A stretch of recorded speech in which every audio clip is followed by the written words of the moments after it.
안녕하십니까, 총무부장입니다. 안녕하세요. 지금부터 2023년 11월 원래를 시작하도록 하겠습니다.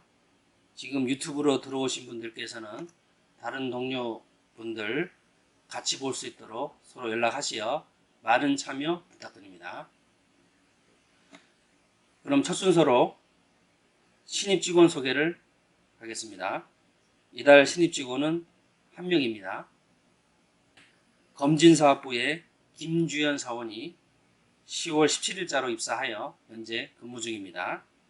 새로운 직원이 잘 적응할 수 있도록 동료 여러분들께서 많은 도움 주시면 감사하겠습니다.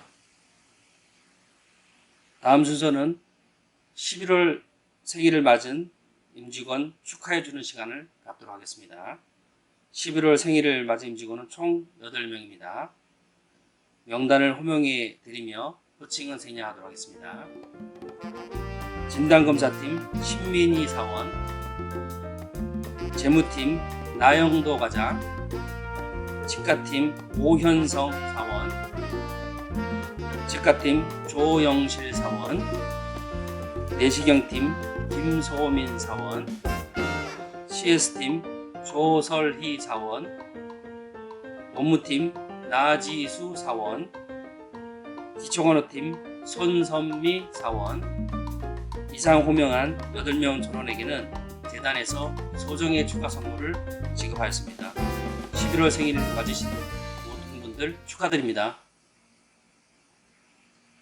다음 순서는 꽃마을 뉴스 시간입니다. 11월 꽃마을 소식은 홍민석 상무이사와 김민호 센터장의 진행으로 이어지겠습니다.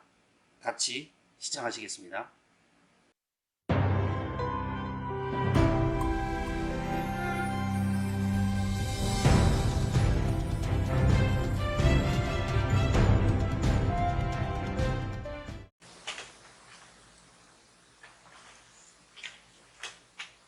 안녕하세요. 11월 꽃마을 뉴스 홍민석입니다. 안녕하세요. 김민호입니다.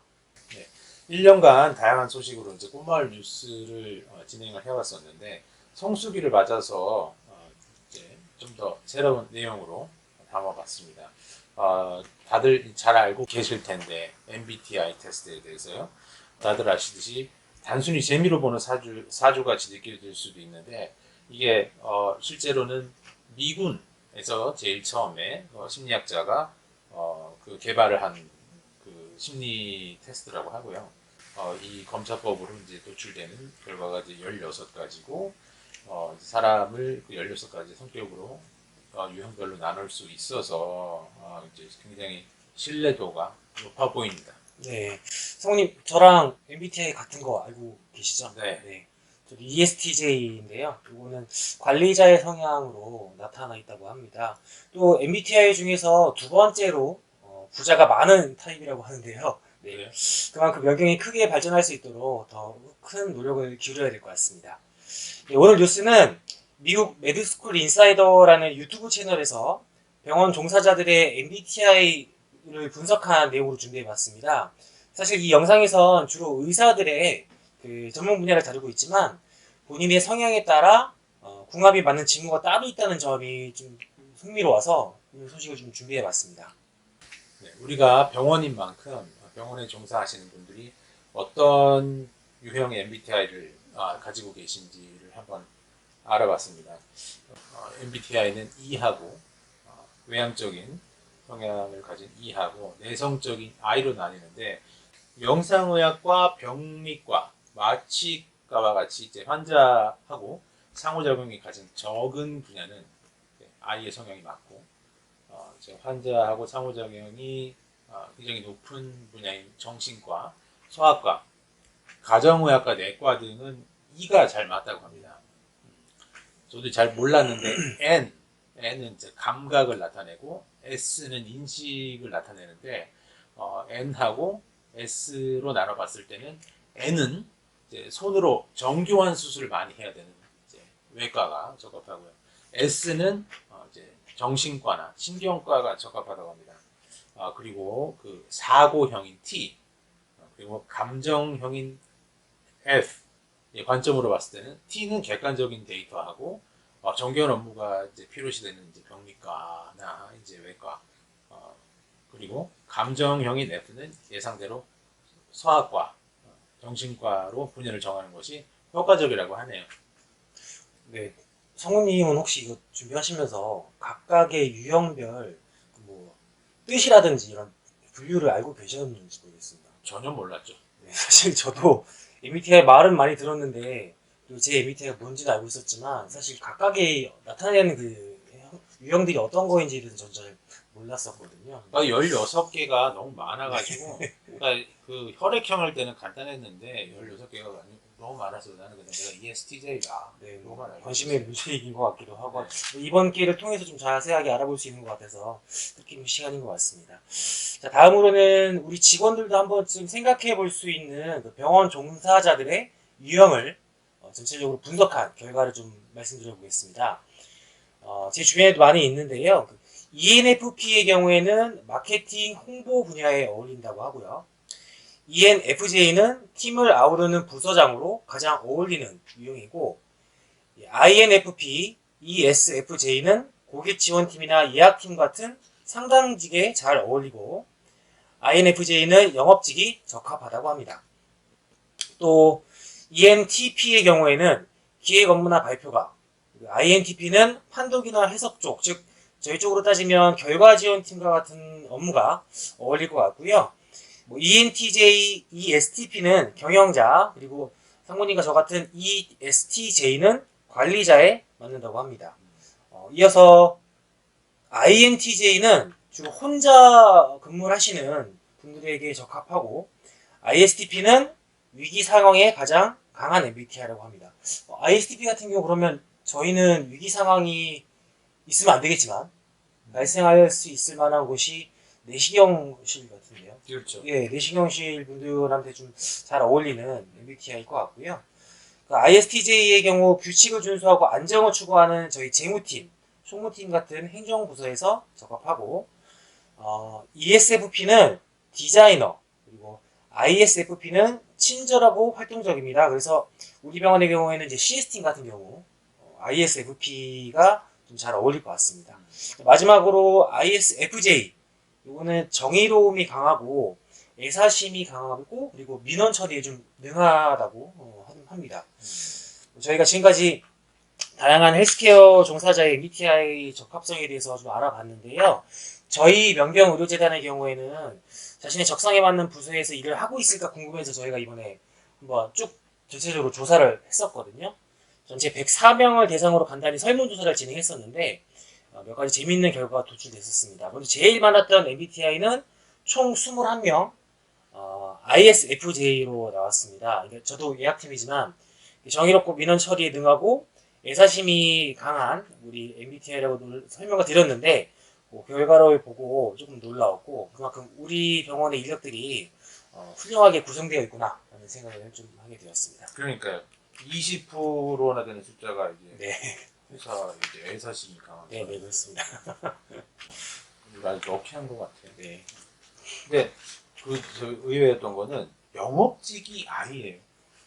그러니까요. 저도 이거 보면서 아이는 내향적이고 이게 영업직이라고 하면 보통은 좀 밖으로 많이 지금 나가셔서 많이 이야기를 하고 하셔야 되는데 내향적인 아이가 영업직과 잘 어울린다고 해가지고 조금 의외였습니다. 네. 하긴 연예인들도 아이가 많대요. 그렇죠. 네. 신기해. 그리고 참 반면에 단 한 명도 없었던 MBTI가 있었습니다. 네. 이거 같은 경우가 이제 ENTP인데 이거는 기획자들이 많은 성향이라고 아까 설명을 좀 드렸었습니다. 네, 이건 좀 없더라고요. 우리 병원에서 기획할 사람 있어야 되는데 면접 때 물어봐야 되겠네요. ENTP는. 네. MBTI 결과를 보고서 진짜 굉장히 놀라웠는데 우리 병원 인력들이 정말 훌륭하게 구성되어 있다라는 생각이 들었습니다. 나머지 그 유형들은 부서별로 넓게 이제 골고루 이제 분포가 되어 있다고 해요. 네네. 네, 이제 재밌는 게 민원에 굉장히 강한 ISFJ가 업무팀하고 예약팀에 가장 많이 이제 분포되어 있고, 이제 재단은 이 통계를 봤을 때, 전반적으로 봤을 때 판단형인 J가 인식형인 P보다 월등히 숫자가 많았습니다. 말하자면 사전에 이제 설정 계획하고 일정에 맞춰서 방향을 설정하는 J형들이 이른 시간에 업무를 시작하고 이제 부서별로 직무가 분리되어 있어가지고 매뉴얼을 기반으로 한 검진센터의 환경하고 잘 맞는 것 같습니다. 아무쪼록 우리 모두 자신의 성향과 일에 궁합이 좋아서 행복을 느끼면서 일하는 것이 되도록 바라겠습니다. 다음 달은 연말 시상식이 있을 예정이라서 1월에 12월은 우선 스킵하고 1월에 꽃말 뉴스로 다시 돌아오겠습니다. 감사합니다. 네, 꽃마을 소식 잘 들었습니다. 다음 순서는 2023년 11월 12번째 우수사원을 소개하는 시간을 갖도록 하겠습니다. 지난 원래 때 소개해드린 것처럼 이달 우수사원은 사업부의 박주현 주임입니다. 다같이 우수사원이 된 소감과 다음 우수사원 소개까지 같이 들어보도록 하겠습니다.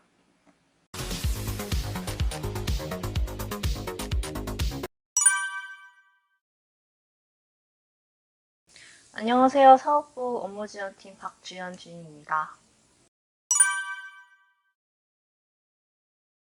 21년 8월 한 약 2년 정도 된 것 같습니다.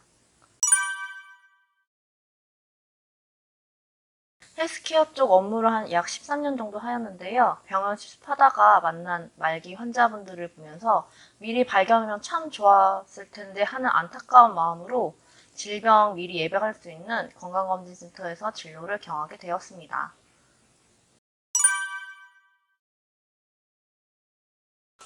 첫 번째는 업무가 많아 힘들 수 있는데 직원분들이 서로 존중해주며 배려하며 업무를 진행하는 것이 큰 자랑거리라고 생각합니다. 그리고 대중교통과 가까워 수검자들이 검진하러 올 때 수월한 것 같아 타 기관과 비교했을 때 제일 큰 장점이라고 생각합니다. 그리고 건강검진을 하면서 병명을 발견하면 양방만이 아니라 한방 쪽으로도 치료할 수 있고 부인과로 이상 있을 경우 바로 진행할 수 있는 것이 큰 장점이라고 생각합니다. 삶을 살아가면서 배우고 느꼈던 것들을 사회 발전에 이롭게 기여할 수 있는 것입니다. 재무팀의 김상현 대리님을 추천합니다. 항상 밝은 모습으로 재무팀 직접 업무가 아니어도 자기 일처럼 솔선수범하여서 일 처리하는 모습이 정말 감명 받아서 추천드립니다. 축하해요. 네, 감사합니다.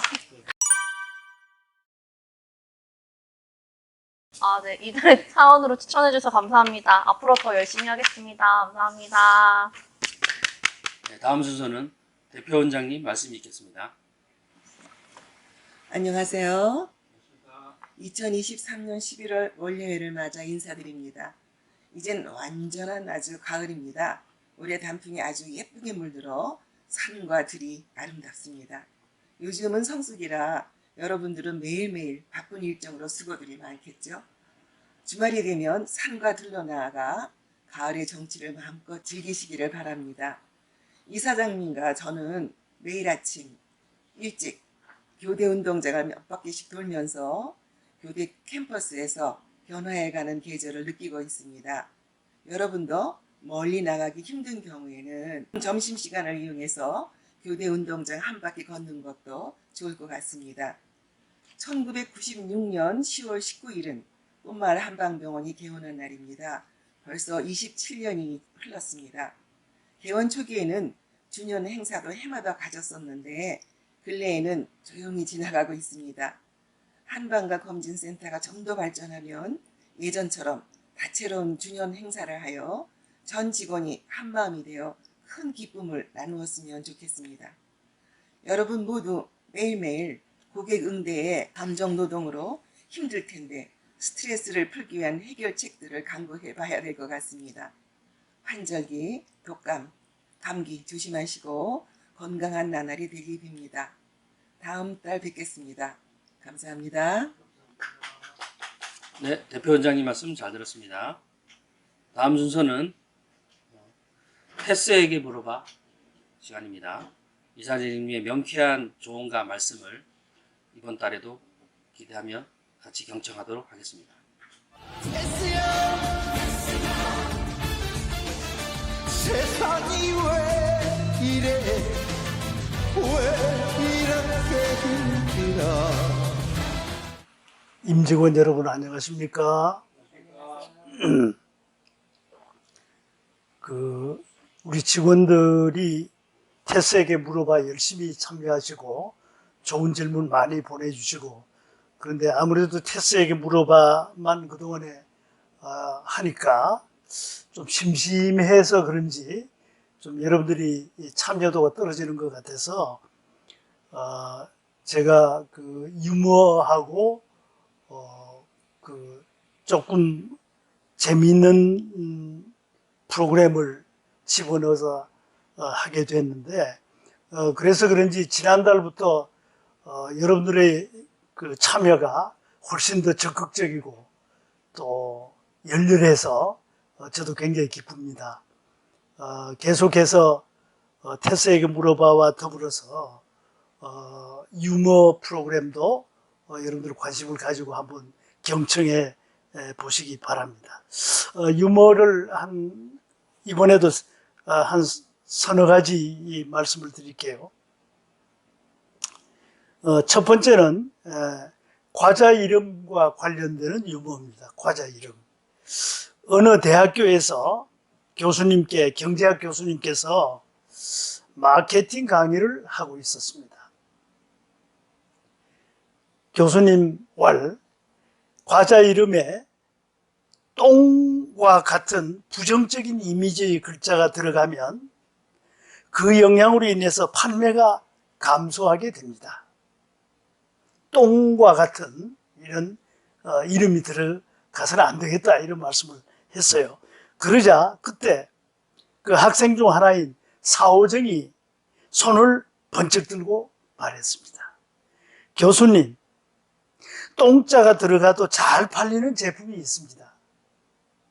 교수님이 궁금해서 어떤 제품이냐고 물었습니다. 그러자 사오정이 이런 대답을 했습니다. 맛똥사는 어떠세요? 그래서 교실 전체가 아주 웃음바다가 됐다는 그런 설화가 전해 내려오고 있습니다. 이번에는 어떤 연인들 간에 있었던 일인데요. 남편은 씩씩하고 여성은 조금 수줍어하면서도 은끔한 데가 있는 그런 여성이었습니다. 두 젊은 여인이 하루는 두 사람이 또 오늘도 만나서 정답게 놀다가 영어 공부를 하기로 했습니다. 그들은 우선 신체의 부위 이름을 서로 맞춰보기로 했습니다. 남자가 여자에게 먼저 물었습니다. 머리는 하니까 여자가 이제 대답했어요. 헤드. 얼굴은 페이스. 여러분들도 다 맞춰보세요. 목은 네크. 가슴은 바스트. 허리는 아세요? 웨스트. 엉덩이는 히프. 이렇게 여자는 잘 또 맞춰 갔습니다. 남자는 마지막으로 이제 목, 가슴, 허리, 엉덩이까지 했으니까 거기는 이렇게 물었어요. 거기는 하고 물었습니다. 여러분 대답할 수 있죠? 남자는 마지막으로 거기는 하고 물었습니다. 그러자 여자는 얼굴이 빨개지면서 자기야, 자기는 너무 짓궂어, 몰라잉. 그러자 남자가 이렇게 말을 이었습니다. 바보야, 영어로 거기는 there잖아. there. here, there. 거기는 there지. 여자는 너무 순수하게만 생각했던 거죠. 뭐 그런 또 영어 공부가 있었습니다. 그 다음에 이제 조금 우리가 반성하고 생각해 볼 만한 그런 유머 하나 말씀을 드리겠는데요. 여러분들 우리 대한민국은 이렇게 보면은 특히 정치가들이 굉장히 이 문제가 많고 또 언론도 문제가 많은 언론이 많습니다. 뭐 삼류 정치가 삼류 언론이 우리의 언론과 소통을 굉장히 어지럽히고 있어요. 그래서 우리도 반성을 해야 됩니다. 상대방이 어떤 이야기를 하면 그 이야기를 좀 맥락에 맞게 이렇게 받아들여서 이해하려고 노력하고 경청하고 이러질 않고 그걸 아주 나쁜 쪽으로 이렇게 해석해가지고 상대방이 곤궁해지도록 그렇게 만드는 우리의 언론 문화가 아주 반성의 대상입니다. 같이 한번 반성해 보겠습니다. 주로 이제 여기 나오는 내용들은 옛날 우리 이 훌륭한 성현들이 한 말들을 가지고 말씀을 드릴게요. 예수는 이렇게 이야기했습니다. 죄 없는 자 저 여인에게 돌을 던져라.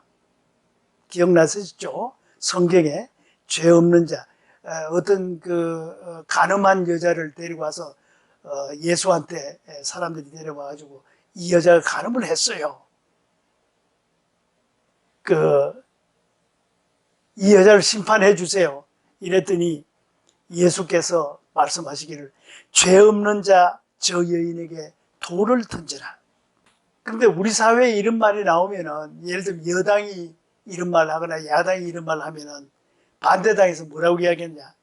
잔인한 예수, 연약한 여인에게 돌을 던지라고 사초하다.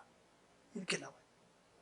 말을 그러니까 맥락에서 딱 떼어가지고 꼬리만 가지고 상대방을 공격하는. 부처님 석가모니는 천상천하 유화독존이라는 말을 했어요. 어떤 뜻입니까? 천상천하 유화독존. 천상천하에 나 자신만큼 소중한 존재는 없다. 나의 존엄성 이런 것을 인정받고 싶어하는 그런 말씀이죠. 천상천하 유화독존 이렇게 이야기하니까 상대방이나 해코지하고자 하는 자들은 이렇게 이야기했습니다. 석가모니 오만과 독선의 극치 국민이 혼을 내고 끝장내야 한다. 천상천하 유화독존 천상천하 유화독존도 이런 식으로 곡해되는 그런 세상에 우리가 살고 있습니다. 위대한 철학의 아버지 소크라테스가 이렇게 이야기했어요. 악법도 법이다. 여러분들 우리 여당에서 악법도 법이다 이렇게 이야기하면 야당에서 뭐라고 그러겠어요? 소크라테스가 악법도 법이다 그랬을 때는 악법도 무법천지보다는 그래도 악법이라도 있는 게 낫다 이런 뜻이거든요. 악법도 법이다. 악법도 무법보다는 낫다 이런 뜻인데 우리 사회는 어떻게 이야기합니까? 소크라테스 이런 이야기를 하면 소크라테스 악법 옹호 파장 일파만파 이런 식으로 언론에서 빈정돼요. 또 여당 야당에 스스로 빈정되죠. 여러분들 로마에 시저가 있었죠. 시저 위대한 장수이고 정치가입니다. 시저가 이런 말을 했어요. 어떤 맥락에서 주사위는 던져졌다 이렇게 얘기를 했습니다. 그러나 이것을 곡해하면은 시저 평소 주사위 도박광으로 밝혀져 이중성을 폭로하다 뭐 이런 식으로. 그럼 이순신은 뭐라고 했습니까? 나의 죽음을 아무에게도 알리지 말라. 이순신이 마지막 해전에서 일본인의 총을 맞았죠. 그래서 죽어가면서 나의 죽음을 아무에게도 알리지 말라 이렇게 얘기하며 죽어갔습니다. 근데 이를 곡해하면 이순신 부하에게 거짓말하도록 지시 도덕성 논란 일파만파 이래서 되겠습니까? 그 다음에 김구 선생이 이렇게 이야기를 했습니다. 나의 소원은 첫째도 둘째도 셋째도 통일입니다. 그 남북이 이렇게 갈리는 그 순간에 통일입니다. 얘기했습니다. 근데 이걸 곡해해서 김구 통일에 눈멀어 민생과 경제에 내팽개쳐 이렇게 이야기했습니다. 우리 사회가 이런 사회예요. 그래서 우리 사회는 말하기가 겁나고 무섭습니다. 또 소크라테스가 남긴 유명한 말, 악법도 법이다라는 말 말고 또 하나 남겼죠. 너 자신을 알라. 언론은 뭐라고 그럽니까? 소크라테스 국민을 바보 취급하며 반말 파문. 너 자신을 알라. 반말했다고. 그 다음에 스피노자라는 사람, 철학자, 유명한 철학자가 있습니다. 내일 지구가 멸망해도 나는 오늘 한 그루의 사과나무를 심겠다. 이렇게 얘기를 했죠. 언론에서 뭐라고? 스피노자 지구 멸망에 대한 악담. 전 세계가 경악, 분노. 무슨 말을 못 하겠어요. 그 다음에 최영 장군이 뭐라고 그랬습니까? 황금을 보기를 돌같이 하라. 이렇게 얘기를 했죠. 언론에서는 최영 돌을 황금으로 쏘겨 팔아 거액 챙긴 의혹. 무슨 말을 해야 됩니까? 그래서 말 안 하고 입을 딱 닫고 있는 게 좋겠습니다. 그 다음에 요거는 뭐 살짝 넘어가겠습니다만 같아지고 시리즈라는 게 있어요. 같아지고 시리즈. 여러분들 젊었을 때는 우리가 여러 가지 차별성, 자기 개성을 내세우기 위해서 서로 다른 면을 많이 이야기를 하잖아요. 그런데 나이가 더 들면 여러분 점점 비슷해집니다. 같아지고 시리즈가 바로 그겁니다. 40대가 되면 얼굴의 윤곽이 비슷해지고 50대가 되면 몸매가 비슷해지고 60대가 되면은 배운 놈, 안 배운 놈이 별 차이 없어지고 70대가 되면 남편이 있으나 없으나 별 차이가 없고 80대가 되면 돈 있으나 없으나 그저 그만 비슷하고 90대가 되면 살아있으나 죽어있으나 비슷하고 한번 생각해 볼 만한 거죠. 노화가 되면은 다 그저 비슷비슷해진다 이런 뜻입니다. 그런 정도로 오늘 말씀을 드리고 그 다음에 이번 달에는 질문이 5개가 들어왔어요.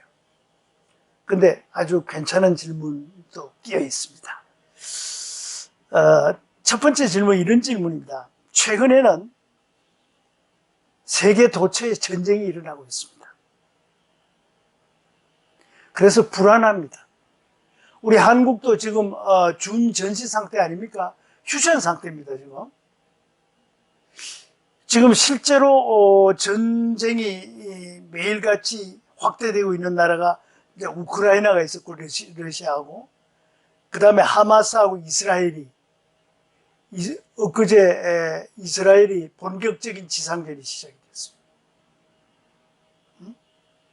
인질 하마스에 있는 인질이 50명이 죽었다고 합니다. 지상전으로 인해서. 자, 이것에 대해서 질문을 상당히 수준 높은 질문을 했습니다. 전쟁의 상위 개념은 뭡니까? 폭력입니다. 전쟁은 뭐 국가 간의 전쟁이지만 개인 간에도 전쟁이 있는데 그것을 우리가 폭력이라고 이야기하죠. 정당한 폭력 행위라는 것이 있느냐? 이런 질문을 했어요. 정당한 폭력 행위, 폭력이라는 것은 악인데 정당한 폭력 행위라는 것이 있느냐? 정당한 폭력 행위는 그럼 무슨 개념이냐? 정당한 폭력의 기준은 뭐냐? 폭력 그 자체는 악입니다. 마이너스 가치예요. 나쁜 가치입니다. 상당한 명분이 있어야, 상당한 정당 근거가 있어야, 즉 정당 근거가 폭력의 가치를 더 높일 수 있는 그런 정당 근거가 있어야 폭력이 정당화될 수 있습니다. 그래서 상당한 명분, 즉 정당 근거가 있을 때 폭력은 조건부로 허용될 수 있습니다. 도덕적으로. 그래서 우리가 더 큰 악을 막기 위해서 정당 방위, 우리가 정당 방위를 하죠. 나쁜 놈이 우리에게 폭력을 가한다. 그럴 때 우리 생명을 보존하기 위해서 우리가 정당 방위를 하지 않습니까? 더 큰 악을 막기 위해서 조건부 허용되는 폭력을 우리가 정당 방위를 위한 폭력이다, 이렇게 얘기를 하죠. 정당 방위처럼 국가 간의 전쟁도 허용되는 전쟁이 있을 수 있습니다. 정의로운 전쟁이라고 그래요. Just war, 정의로운 전쟁입니다. 더 큰 전쟁을 막기 위해서 또는 과거의 악에 대한 보복으로 지금 하마스라는 이 지역의 사람들이 과거에 아마 이란을 배경으로 해가지고 이스라엘의 악을 많이 저지른 것 같아요. 지금 사실 보복이거든요. 복수전. 이스라엘이 지금 복수전을 펴고 있는데요. 과거의 악에 대한 보복, 보상, 또 과거의 악에 대한 처벌, 이런 것이 허용이 된다는 것이. 그러니까 조건부 정당 방위 또 정의로운 전쟁이 허용될 수 있다. 그 다음에 여러분들도 이렇게 느끼는지 모르겠습니다만 두 번째 질문도 우리가 한번 심각하게 생각해 볼 만한 건데, 우리 직원은 자기 고백을 이렇게 진솔하게 했어요. 나이가 들수록 옹졸함과 편협증이 자꾸 심해지는 것 같다. 나이가 들면은 철이 들고 지혜가 점점 더 늘어나는 게 원칙인데, 자기는 나이가 들수록 옹졸함과 편협증이 자꾸 심해지는 것 같다. 그리고 나아질 기미가 보이지 않는다. 이거 참 심각하네요.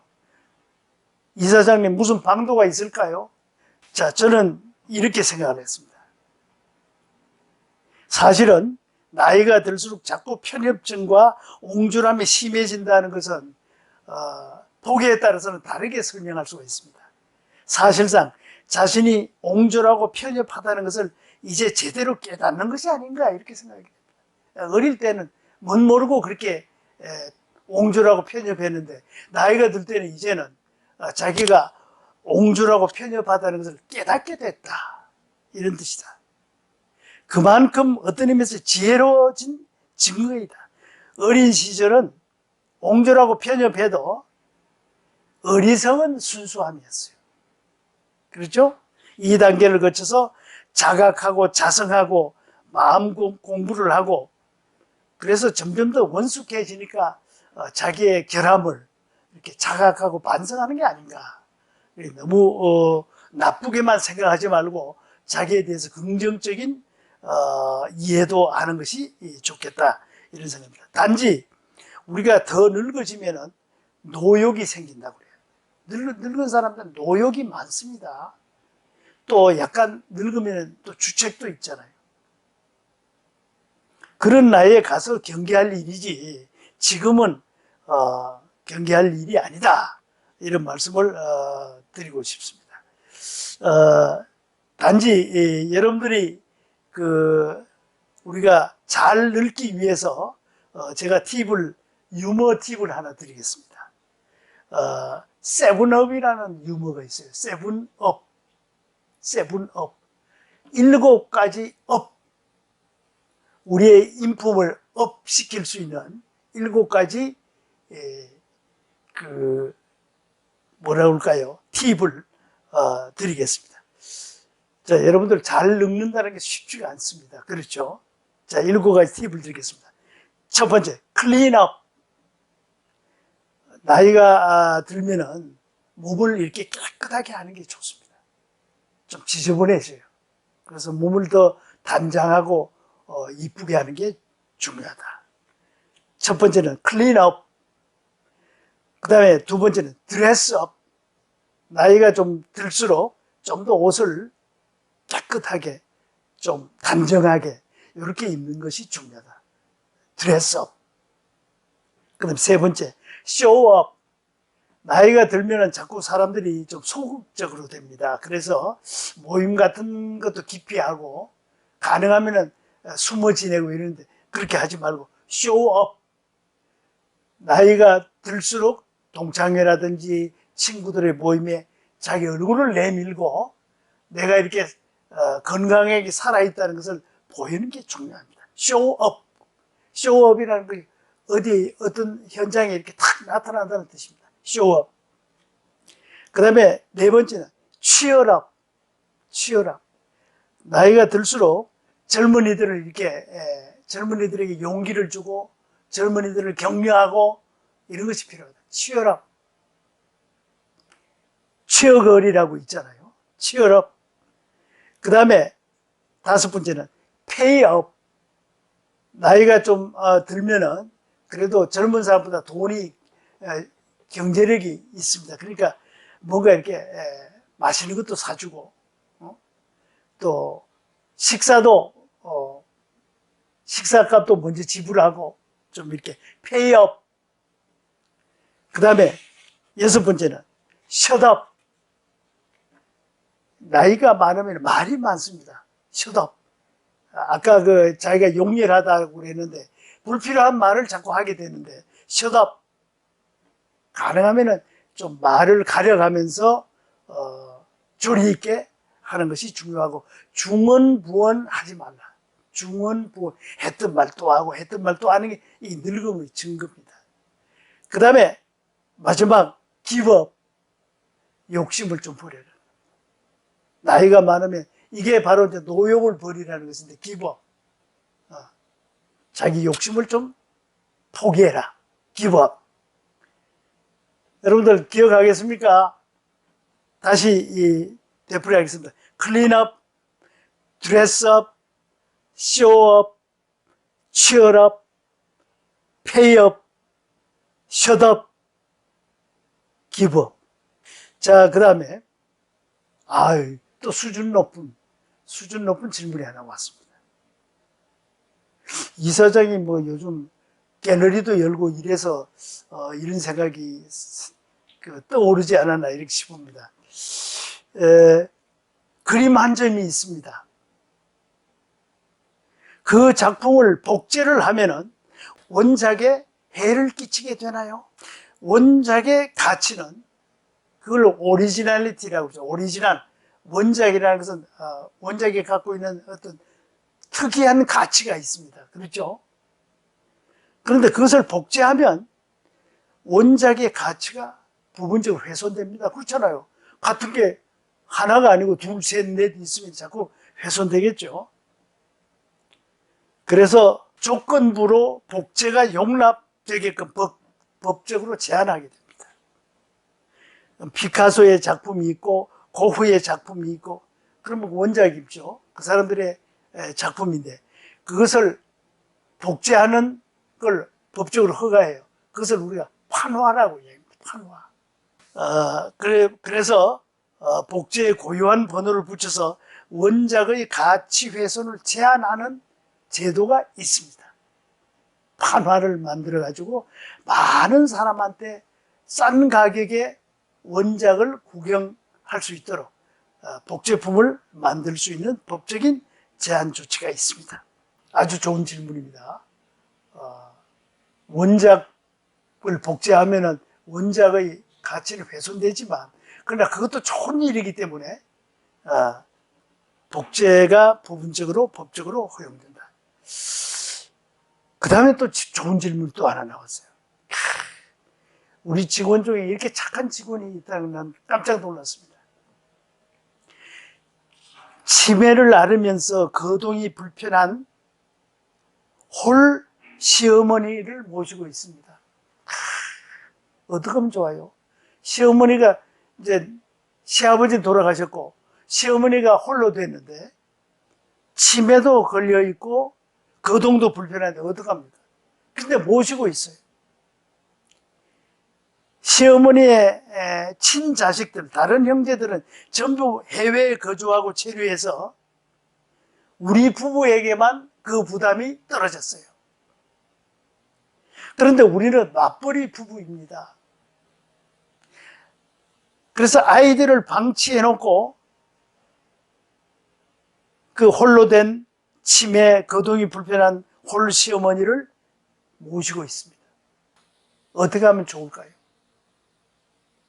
이건 누구나 다 당면할 수 있는, 지금 당장은 아니라도 언젠가 당면할 수 있는 일이죠. 저는 이렇게 생각합니다. 이만한 정도도 대단한 효도를 하고 있는, 칭찬받을 만한 부부입니다. 특히 며느리가 무슨 죄입니까? 칭찬하고 싶습니다. 자, 그러나 팁을 하나 드리고 싶어요.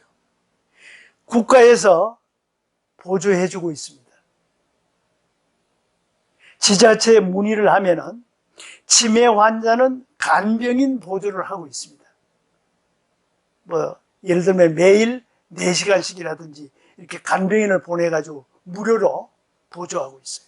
그래서 지자체에 연락을 하면은 우선 치매 검사도 하고 또 거동이 불편한 거 다 조사해가지고 간병인을 보내줍니다. 실제로 제일 가까운 그 형제 중에 이렇게 지금 간병인 도움을 받고 있는 사람이 있기 때문에 제가 확실하게 말할 수 있어요. 우리 대한민국이 너무 형편없는 나라는 아닙니다. 간병인 보조를 해주고요. 동해구청에 꼭 이야기를 하고, 그 다음에 요양병원도 지원을 하고 있습니다. 그래서 집에만 너무 그렇게 매시지 말고 얼마든지 국가의 혜택을 받을 수 있는 길을 찾아보는 것이 굉장히 좋겠다. 지금도 효부이긴 하지만 너무 부담을 부부만 지지 말고 국가의 도움, 사회의 도움을 받는 게 어떨까 이렇게 싶습니다. 자, 그 다음에 마지막 질문입니다. 마지막 질문도 굉장히 좋은 질문입니다. 이번 달에는 굉장히 질문들이 좋아요. 고민들이 여기 배어 있습니다.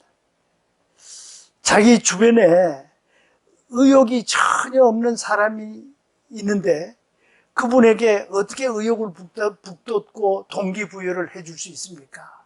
이렇게 했습니다. 좀 딱하죠. 여러분들 이 체질적으로 음인들이 있습니다. 체질적으로 양인들이 있고 체질적으로 음인들이 있어요. 체질적으로 음인들은 상당히 우울증이 쉽게 빠집니다.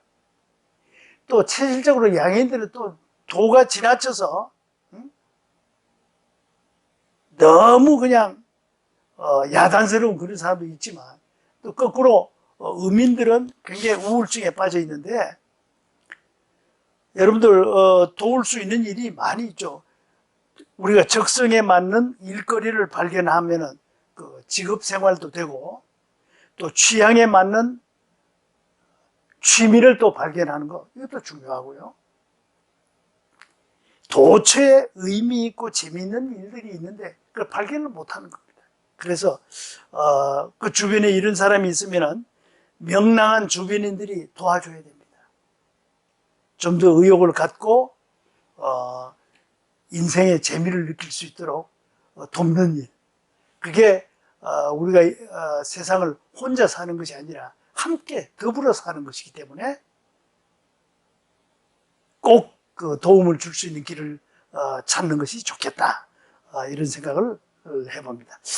이번 주에 5 질문이 다 나름으로 의미 있고 여러분들의 고민이 들어있는 좋은 질문이기 때문에 앞으로 이런 질문을 좀 함께 공유하고 또 공동의 지혜를 발견하는 그런 시간이 됐으면 좋겠다 이런 말씀을 드리겠습니다. 감사합니다. 네, 이사장님의 명쾌한 조언과 좋은 말씀 잘 들었습니다. 이번 원래에서도 행운권 추첨식이 있습니다. 사전에 녹화된 영상으로 행운의 주인공이 나올 예정이며 행운의 주인공은 특별한 혜택이 주어질 예정이니 모두 축하해 주시기 바랍니다.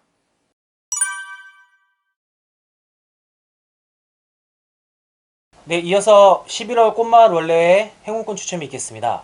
금일도 추첨에는 홍민석 상무님께서 도움 주시겠습니다. 네.